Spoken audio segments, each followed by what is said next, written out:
Praise the lord.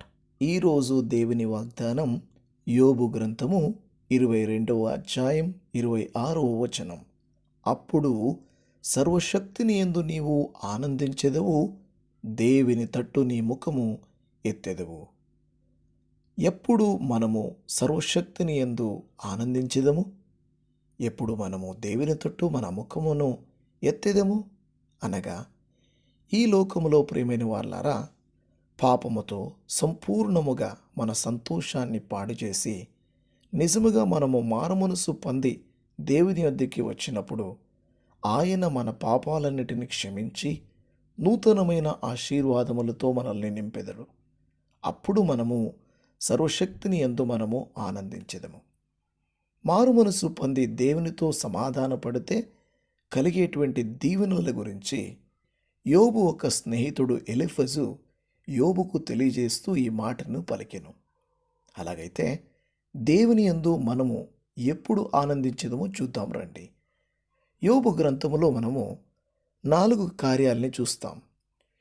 యోబు 22వ అధ్యాయం 21వ వచనములో ఆయనతో సహవాసము చేసిన ఎడల నీకు సమాధానము కలుగును, అలాగున నీకు మేలు కలుగును అని ఎలీఫజు యోబు దగ్గర చెప్పేటువంటి మాట చూస్తున్నాం. 21వ వచనములో ఆయనతో సహవాసము చేసిన ఎడల అని ఉన్నది. మనము మనుషులతో కాకుండా దేవునితో సహవాసము చేసిన ఎడల మనకు సమాధానము కలుగును, అలాగున మనతో ఉండేటువంటి మన కుటుంబమునకు సమాధానము కలుగుచున్నది.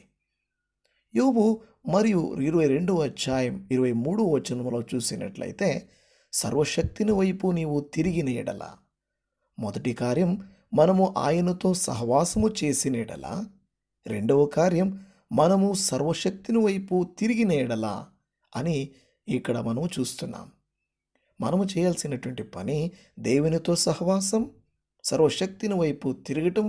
మరియు యోబు గ్రంథం 22వ అధ్యాయం 24వ వచనంలో చూసినప్పుడు మంటిలోని బంగారమును ఏటిరాళ్లలో ఓపీరు సువర్ణమును పారువేయము.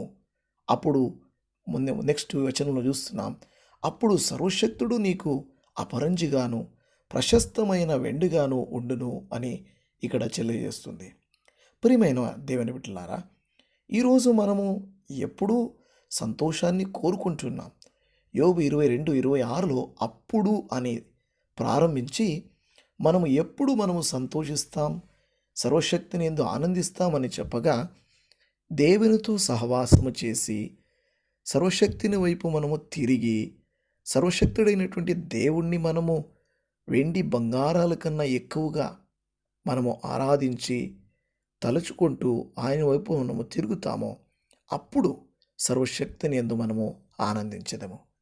ఈ వాక్యాన్ని వింటున్నటువంటి దేవుని బిడ్డలారా, దేవుడు మమ్మల్ని ఆనందంగా ఉండాలని చెప్పి కోరుకుంటున్నాడు.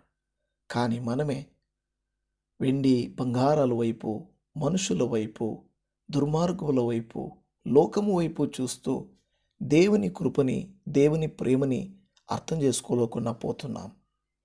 అందుకే ఇప్పుడు ఈరోజు మనము ఒక తీర్మానాన్ని చేద్దాం. లోకములో కానీ పాపములో కానీ మనము సంపూర్ణమైన సంతోషమును వెతకకుండా మనము మారుమనస్సు పొంది దేవుని దగ్గరికి వచ్చి మన పాపాలన్నిటినీ క్షమించు అని దేవుని దగ్గర అడిగి నూతన ఆశీర్వాదములతో మనము ముందుకు నడుద్దాం. ఒక చిన్న ప్రార్థన చేసుకున్నాం. ప్రభువా, పరలోకపు తండ్రి, ఈరోజు మీరు మాకు ఇచ్చిన ఈ సమయాన్ని బట్టి నీకు వందనాలు. మేము చేస్తున్న ఈ ప్రార్థన వినుము, మాకు ఆశీర్వాదమును కలిగజేయండి.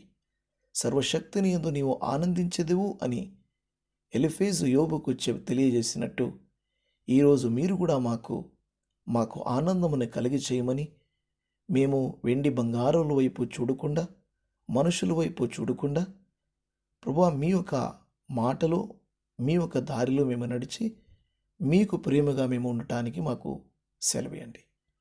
మీరు మాకు తోడుగా ఉండి ఈ దినమంతయు మీ కృప, మీ కనికరము మాకు అనుగ్రహిస్తారని చెప్పి నమ్ముచు ఈ ప్రార్థనని మమ్మల్ని, మా కుటుంబాలని మా ప్రభు రక్షకుడు అయినటువంటి యేసు ప్రభువా నీ పేరిట అడుగుచున్నాము తండ్రి. ఆమెన్. Thank you. మీరందరూ ఇప్పుడుదానా ఈ యొక్క వీడియోని చూసినందుకు దేవుడు మిమ్మల్ని దీవించునుగాక. Shalom, praise the lord.